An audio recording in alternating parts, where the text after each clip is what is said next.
Habari ndugu wapenzi watazamaji wa vipindi vya Ufugaji Bora TV. Kwa majina naitwa Baraka George Udova. Mimi ni fundi wa local cage, pia ni fundi wa mabanda. Tunatengeneza local cage kama unavyoziona. Hapa tuko kwa mteja wetu, tuko maeneo ya Iringa. Tumeshamaliza kutengeneza keji. Sasa tunaelekea hatua ya kwenda kumkabidhi keji yake, lakini nimeona ni vema nije nishare na nyie baadhi ya mambo kuhusiana na masuala ya utengenezaji wa keji zetu au faida ya keji zetu, kwamba zinatufaidisha vipi katika issue nzima ya ufugaji katika mradi wetu. Keji zetu huwa zina system tofauti ambazo kama unavyoweza kuziona, tuna system nyingi sana katika issue nzima ya keji yetu. Hizi mnaweza mkaziona ni bati na mkajiuliza hizi bati zinafanya nini? Hii bati kazi yake kubwa hasa ni kuweza kukinga kinyesi cha kutoka floor ya juu kikija kisiweze kuwazuru floor inayofuata. Sasa hapa tunaweka bati hii ili kusudi tuweze kukinga hichi kinyesi.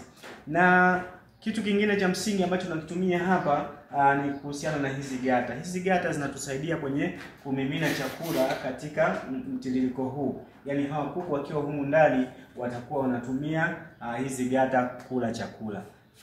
Faida nzuri ambayo itakufanya wewe uweze kutumia mpangilio mzuri wa chakula pindi utakapotumia keji na unapotumia gata.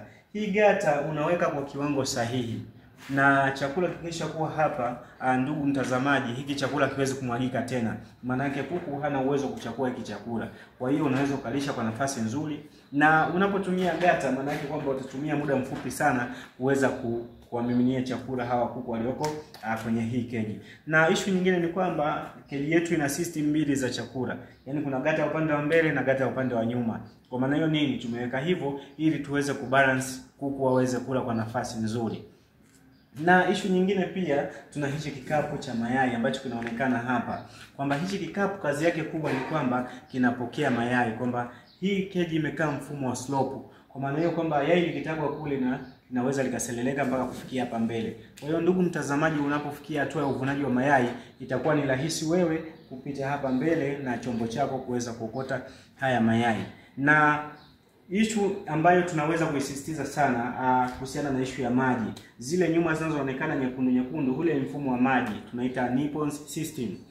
Ni system za maji ambazo tumetumia mfumo wa nipple.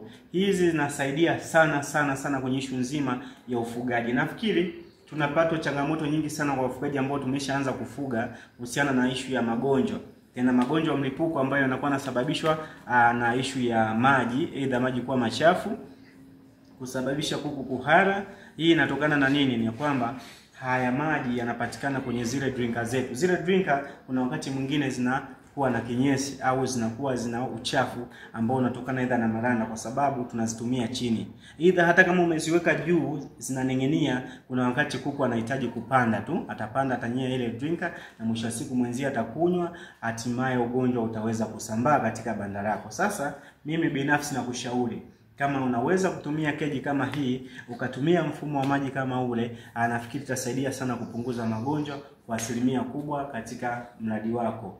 Asante. Na pia kama kuna issue yoyote ya kuweza kushauriana, unahitaji kupata mawasiliano na sisi, namba zetu zinaonekana hapo, utatupigia simu. Pia kama kuna issue yoyote unataka kushare na sisi kuhusiana na ushauri wa ujenzi wa mabanda, ushauri namna plani nzuri ya ufugaji wako au plani nzima ya mradi wa kuku, sisi tunaweza kukusaidia. Tupigie simu kwa namba zinazopatikana hapo. Na katika kipindi chetu usisahau kusubscribe, kushare na kucomment. Kama kuna vitu unahitaji tuweze kuongeza au kupunguza, basi tunaomba uweze kucomment katika channel yetu. Asanteni.